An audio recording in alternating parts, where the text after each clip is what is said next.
घर में अगर लक्ष्मी नहीं आ रही, किसी कारणवश कोई कार्य ऐसा हो गया हो कि आप बहुत मेहनत कर रहे हो, सफलता नहीं मिल रही हो, लक्ष्मी प्रवेश नहीं कर रही हो, किसी भी माला को जपने से पहले,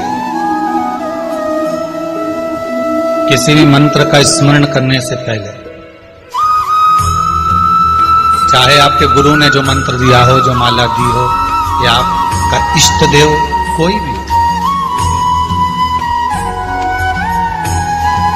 आपका इष्ट देव कोई भी,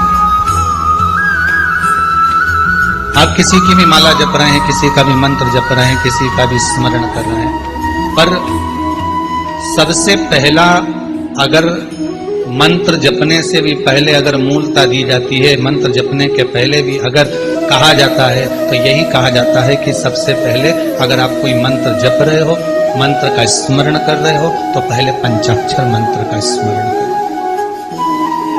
कौन से मंत्र का? पंचाक्षर मंत्र।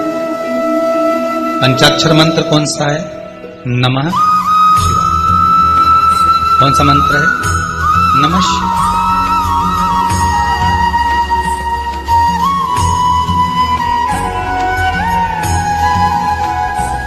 पंचाक्षर मंत्र का अगर स्मरण कर रहे हैं, पंचाक्षर मंत्र को अगर हम जप रहे हैं, तो पंचाक्षर मंत्र का अगर हम स्मरण कर रहे हैं, तो नमः शिवाय।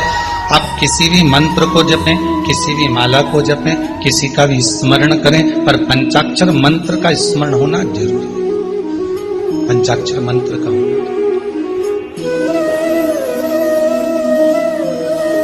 कारण क्या है? माना आपने ओम नमो भगवते वासुदेवाय द्वादश अक्षर मंत्र का स्मरण, माना आपने गायत्री मंत्र का स्मरण करा, माना आपने त्र्यंबकेश्वर मंत्र का, महामृत्युंजय मंत्र का स्मरण करा। आप जिस भी मंत्र का स्मरण कर रहे हैं, चाहे देवी के मंत्र का स्मरण कर रहे हो, चाहे आप राम नाम कृष्ण नाम के मंत्र का स्मरण कर रहे हैं, पर शिव महापुराण की कथा कहती है कि आप किसी भी मंत्र को जपें और किसी भी मंत्र का स्मरण करें, पर उस मंत्र में जपने से पहले, माला बजने से पहले पंचाक्षर मंत्र को अगर हम बोल लेते हैं, नमः शिवाय जप लेते हैं, अगर हमने पंचाक्षर मंत्र का स्मरण कर लिया, तो पूरी माला में अगर कहीं एक त्रुटि भी हो जाती है, तो शंकर उसे संभाल लेते हैं, उसका फल हमको प्रदान कर देते हैं। आवाज चेक करिए, आवाज चेक नहीं। पंचाक्षर मंत्र का मूल एकाग्रित हो जाता है।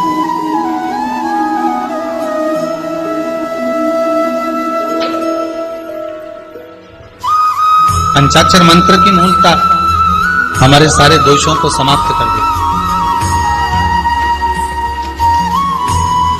अगर आप पंचाक्षर मंत्र का एक स्मरण कर किसी भी मंत्र को जपें, शिव महापुराण की कथा तो यहां तक कहती है महाराज जी कि अगर मान लो आप किसी पूजन को कर रहे हैं और पूजन में आपको लगता है कि गलती हो रही है,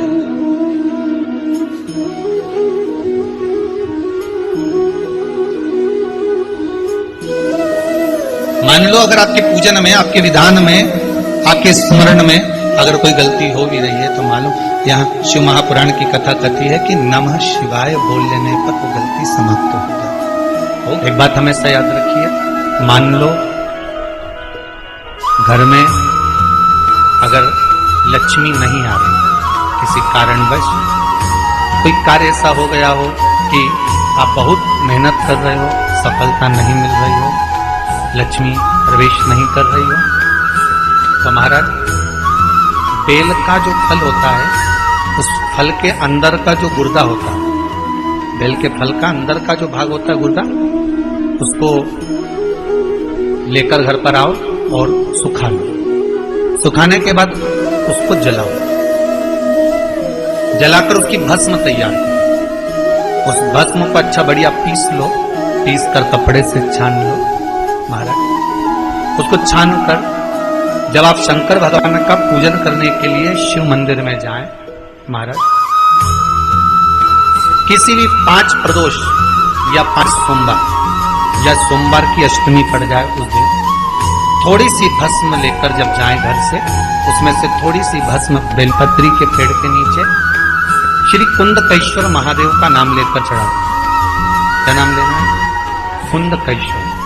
उसी में से थोड़ी सी भस्म जो बेलपत्री के वृक्ष के नीचे आपने चढ़ाई या बेलपत्री के वृक्ष की जड़ में चढ़ाई, उसको लेकर आओ और वही वृक्ष माता पार्वती का नाम लेकर भगवान शंकर के ऊपर चढ़ा दो और अपनी मनोकामना कर एक लोटा पानी शिव पर समर्पित करो। चुटकी भर बस, ज्यादा नहीं, मात्र चुटकी। 5 प्रदोष भी पूरे नहीं होंगे और बाबा चाहेगा कि आपका जो लक्ष्मी रुकी हुई है या व्यापार नहीं चल रहा या कार्य नहीं हो रहा, तो बाबा उसको 1 प्रदोष 2 प्रदोष करोगे, तीसरे प्रदोष में तो बाबा धक्का लगा ही देगा। कैसे ही लगाएगा वो लगा।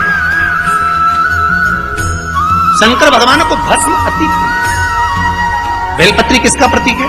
माता पार्वती। जब मां जगत जननी जगदम्बा, आप लोगों ने अभी नवरात्रे गए हैं तो नवरात्रे में दर्शन किया होगा, माता का जहां यज्ञ होता है,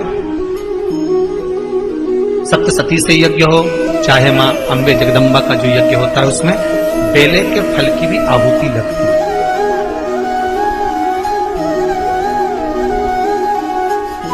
उस भस्म की बड़ी प्रबलता। बेल का जो गुर्दा होता है, उस गुर्दे की जो भस्म तैयार कर जाती है, उसका बड़ा महत्व है, बड़ा। हम तो यहां तक कहेंगे, देसी गाय का घी हो। कौन सी गाय का? देसी हो, जर्सी नहीं। देसी गाय का घी हो, देसी गाय के दूध से जो घृत का निर्माण हो वो घी हो, और बेले का जो फल का गुर्दा जलाओ, उसकी भस्म अगर आपने बेलपत्री के पेड़ के नीचे ही बनाई हो, मान लो अगर कोई बड़ा बेलपत्री का वृक्ष हो, और पहले देख लेना उसके नीचे बनाते समय कहीं मधुमक्खी तो नहीं लग रही, नहीं तो दादा तुम्हारा क्या बस चले, तुम तो वहां आग लगा दो, मधुमक्खी तुम्हें निपटा दे। हो जाता है। एक बार हमारे वो कार्यकर्ता ना बंटी जी, तो वो उनके परिवार के साथ में कहीं पिकनिक मनाने गए, और पिकनिक मनाने गए तो बढ़िया उन्होंने वहां पेड़ के नीचे कंडा जलाया बाटी सेकने के लिए। अब ये तो सेक रहे थे बाटी, ऊपर से आ गई मधुमक्खी, इनको बना दिया डबल रोटी। सब पड़े हॉस्पिटल में। तो खबर मिली, हम लोग कथा में थे कि साहब ऐसा ऐसा हो गया। हमने कहा मधुमक्खियों ने आक्रमण कर दिया। हाँ, तो गए कहां थे? तो क्या पिकनिक मनाने गए थे? तो भोजन घर से नहीं ले गए? कि नहीं, घर से तो दाल ले गए थे, बाल्टी तो वही बनाई। बस वो इन्हें बाटी बनाई, उन्हें डबल रोटी सेक दी। तो इसका भी ध्यान रखना नहीं मालूम पड़े। तुम लोग तो सीवर वाला महाराज ने बोला था कि बस मत क्या, इसलिए घर में कर लो तुम तो, रहने तो दादा तुम।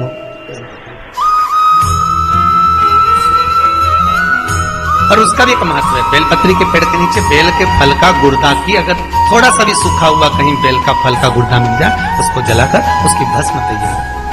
उस भस्म को पीस कर उसको काजल जैसा तैयार करके डब्बी में रख ले महाराज।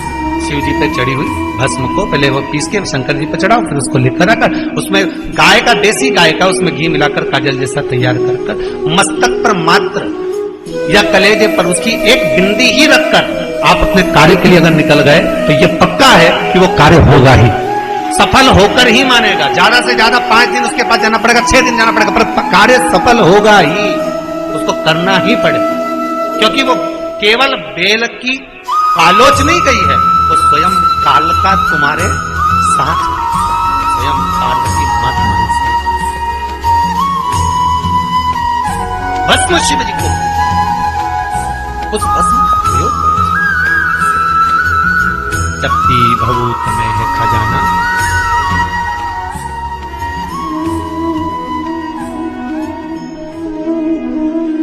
शंकर भगवान का अनुमोदन स्मरण शिव महापुराण की कथा करके सुख देने वाला।